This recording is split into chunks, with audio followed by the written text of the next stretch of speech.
Hello, my name is Abraham. Welcome to my channel. In this section or in this video, I will be discussing some of the pertinent questions that my students are asking me on C++.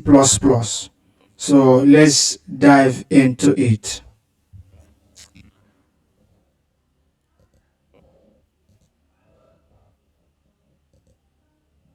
Now, for instance, somebody may ask, why do we install compiler? So you can see from here, I just gave a simple reason. The compiler helps us to transform whatever that is written in human readable form to machine code that the computer can understand. In every programming language, that is the work of a compiler. We can go to the next one. I will say that, for instance, after installing the compiler, what are you supposed to do to make sure that you can code with C++? It is very simple. Either you install an IDE like C Lion, Visual Studio, Code Blocks, and what have you, or install a text editor that when you start putting extensions, it will become powerful. A text editor like Visual Studio Code, by the time you put extensions, the necessary extensions for C++ extension and what have you, you'll be able to code with it. So those are likely two options that one can choose from. In some quarters, even Visual Studio Code is regarded as an IDE because it's also very powerful. So you can also say what options someone will prefer based on the powers. Like an IDE will remove all the stress from you if you are a beginner, and it's very supportive. It will be showing you things and all that. An IDE will also reduce the errors you're going to make as a beginner, minimizes error, reduce the stress for you. But a text editor will be very simple for you. It will not be overwhelming, as we're going to see later for an IDE. It brings down the core concept of the language to you, and it helps you to see your mistakes and be able to learn the nitty-gritty of the language. The IDE also includes what we can call a debugger. Includes what we can call a debugger, and the debugger will help a beginner to understand the workflow, help the beginner to fix the logic. But at the same time it is doing that, in a text editor that will not happen. At the same time it's doing that, it's reducing your understanding of the language. It is reducing your understanding of the language, and thereby not making you to have a strong foundation for that language. For the text editor, they are lightweight, but the IDE will help you to organize your program properly. Another thing we can look at is what is against either of these two. IDE is overwhelming for beginners because it has a lot of features. If you are not properly guided, you'll be making a lot of mistakes. Even some of the suggestions that the IDE brings, if you don't already know them and you just accept them, they will give you an error because that is not what you are looking for. And some of the things that are done in an IDE, they change over time. The in fact is hidden. The processes that take place in an IDE, they are hidden from the beginner when compared to that of the text editor. So the text editor helps the beginner to know so many things together, but the IDE does not help the beginner to know those things. You just go ahead to run the program. The IDE is resource intensive because it will require more space, maybe more RAM to run, but the beginner, the text editor um, helps the text editor. If a beginner is using the text editor, he will not be able to do all those automatic compilation and all that. So those are some of the pros and cons of using IDE and text editor. So what are the steps that will follow when we want to install the My System 2 terminal or the MIG JWW664 chain of the My System 2 terminal? After installing the My System 2 terminal, for people that are using Windows, you don't stop there. You open the terminal and you run this command. When you run this command, you accept all the defaults. After running the command, that's after typing the command, you press enter, you accept all the defaults that are there, because you are a beginner, you don't already know what you are looking for. So you accept all the default that are there, all the default packages, you press your enter, and that's it. So why is it necessary to add whatever installation you are doing, especially when you want to use it to program in the Windows part? I said here that it is necessary to add those things in from the main W64 bin folder to the folder part, to the Windows file part, because it makes the compiler to be accessible to the command line. As we will see later, this is one of the problems that may happen if you don't do this. This is one of the problems that may happen when you want to run your command. So these are the ways when you are ready now to check the installation process. These are the way you can use to check whether the installation was successful. So example, if for instance, if you are using an IDE, how do you create a new project? You either see create new project, and or you see file, then you see new project, and then you go from there. If you are using a text editor, it's just to create a folder, and then you create your main .c++. So you may see something like, what is a console application? Console application is an application that runs on command line, doesn't use graphical user interface. That's simple explanation of console application.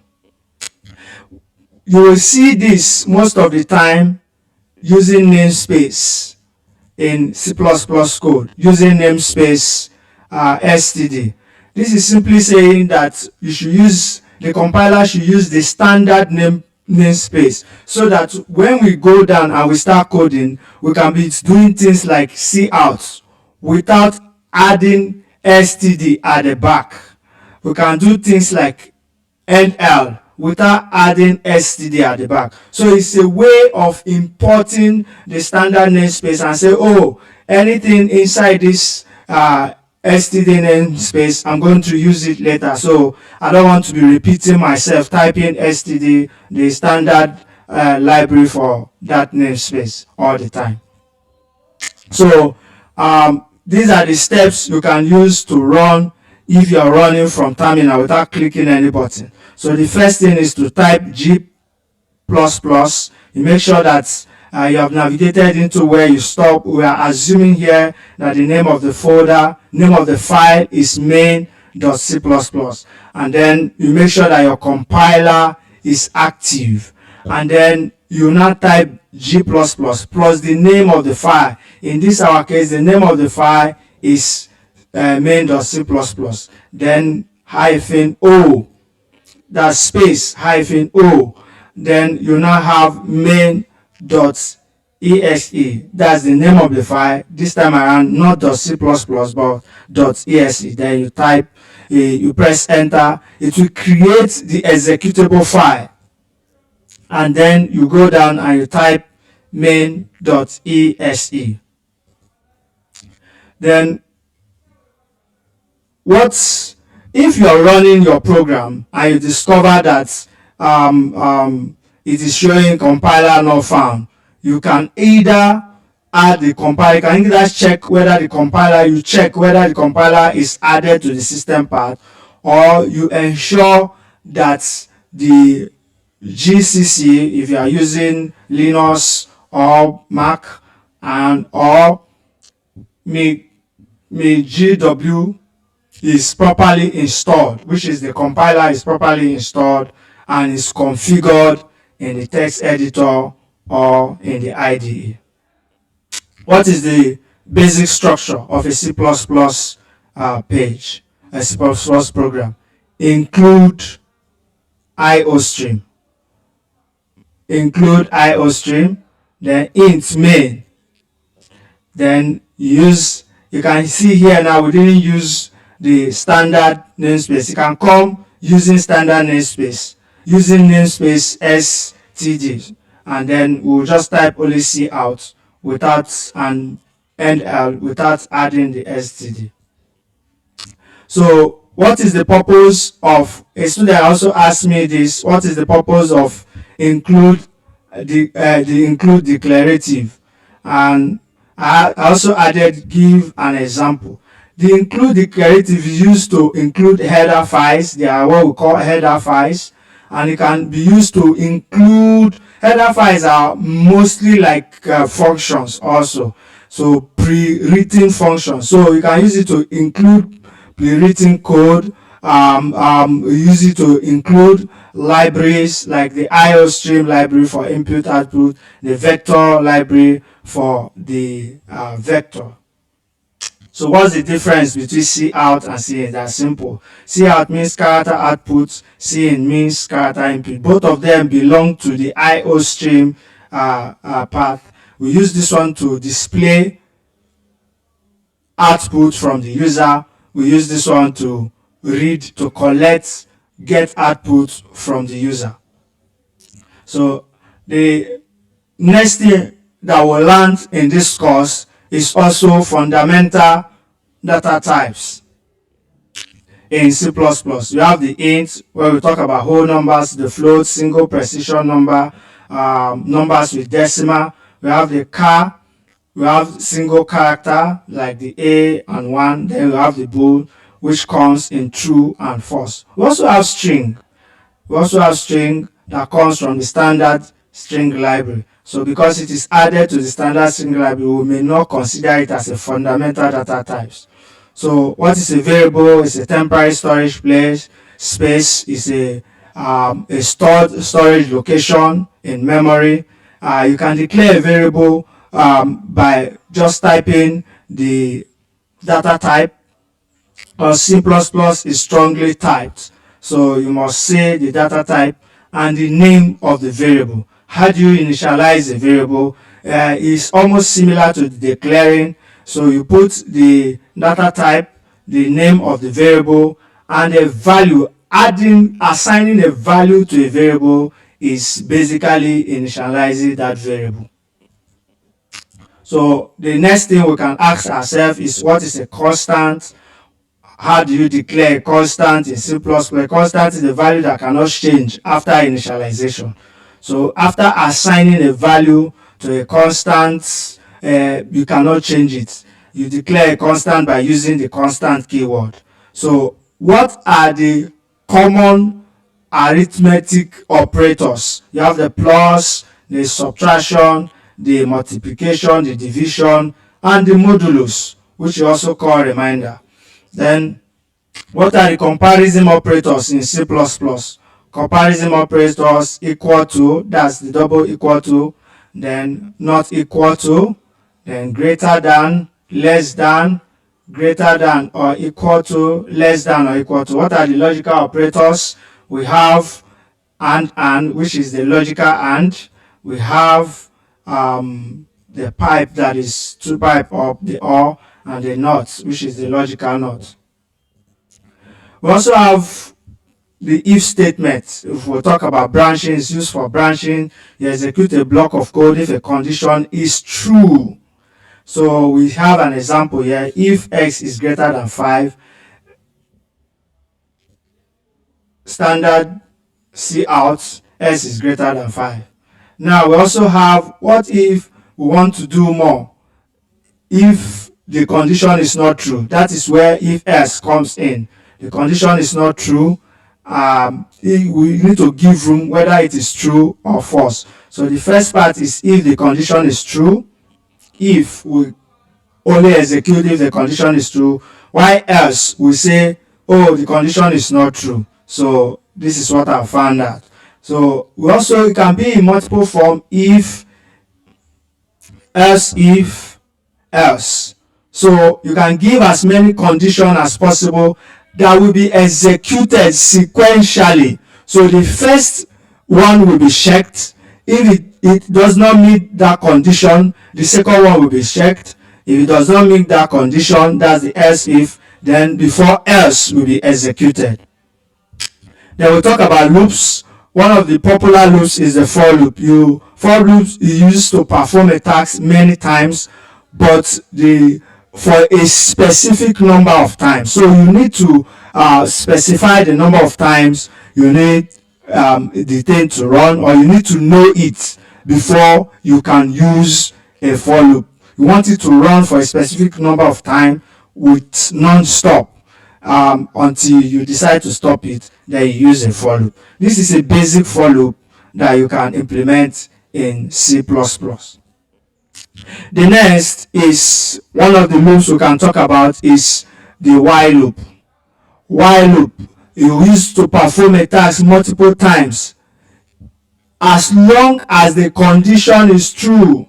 So we initialize a variable called I equals to 1, and we say as long as I is not less than 5, print out something for me. So we can, I can be 0, I can be 1, I can be 2, I can be 3, I can be 4, I can be 5, and it will still work.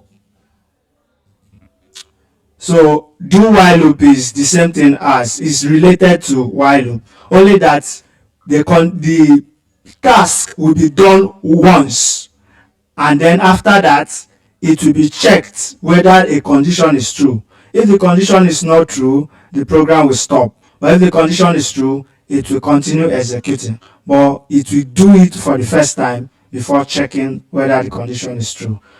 What is the difference between do while and while loop? Do while only executes the body of the code once and then check whether it is true. If it is true, it will continue. If it's not true, it will not continue. But while loop, we first check whether it is true. If it is not true, it will not do anything. What is an array? An array is a collection of items of the same data type stored in a contiguous memory location. What do we mean by a contiguous memory location? It means that all the items in an array are stored in one particular location, but they are next to each other. There is no gap or space between them. There's no reserve space between the elements. So this is how you declare an array.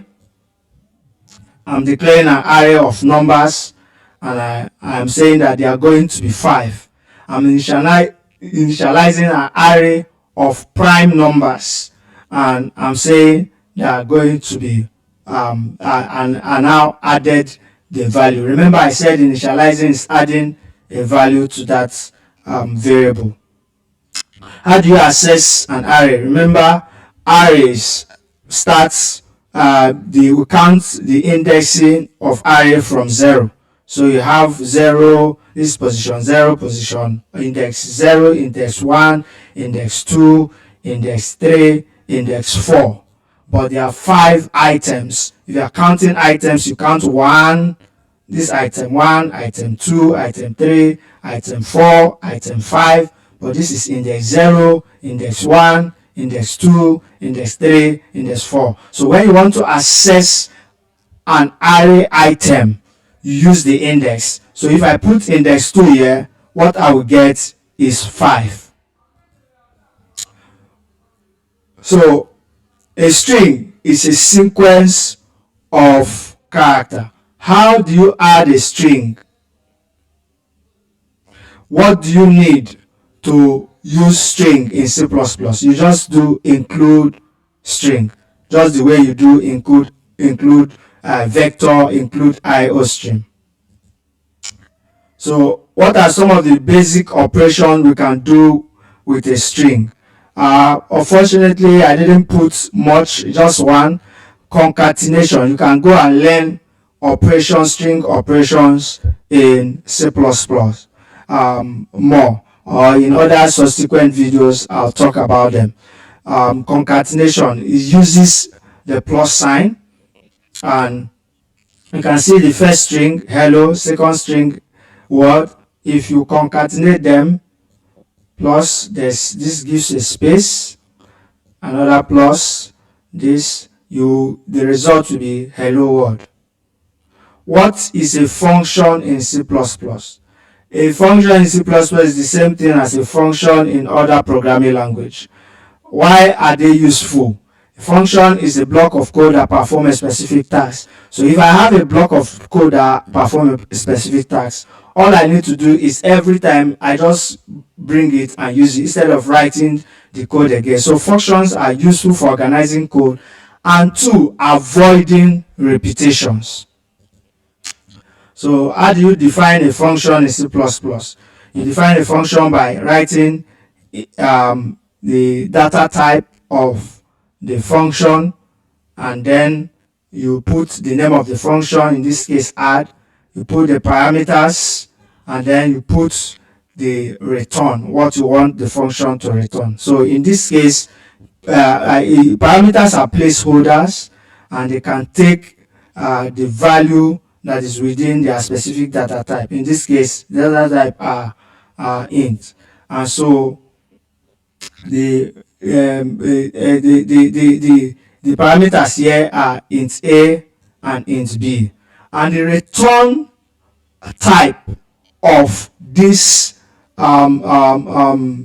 parameters is int. The return type of this function is also int, because it is declared as an int. It's declared with the data type int. What's the difference between passing argument by value or by reference? If you pass an argument by value, you are just bringing the value into it. A copy of the argument is passed to the function.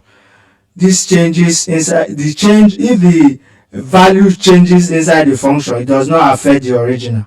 But when you pass by reference, you are passing an alias, kind of a representation of that argument, but which means if you make any changes to it, it will affect the original. Then we talk about variable scope. Variable scope can mean the region with which variables are accessible. So when you declare a variable within a function or a block of code, it is only accessible within that block of code, and it is called a local variable. But when you declare a variable maybe at the top or generally, and it can be accessed by many functions outside that is not declared inside a particular function, that variable is called a global variable because it can be accessed throughout the program. A pointer is a variable that stores the memory address of another variable. So a pointer is like a variable that stores an address of other variables.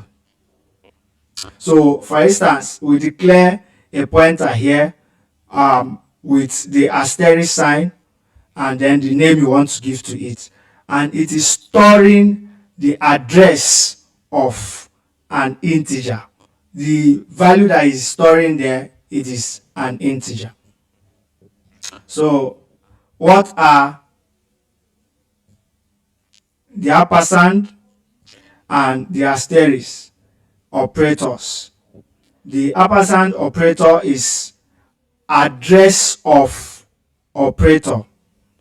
Then the asterisk is difference operators. Now this returns the value or returns the memory address of a variable.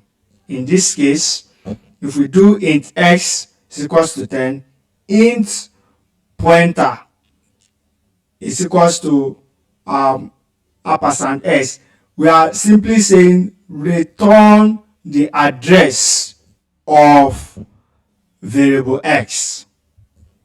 But if we want to access the value that is in that memory address, what we'll do is using just the asterisk.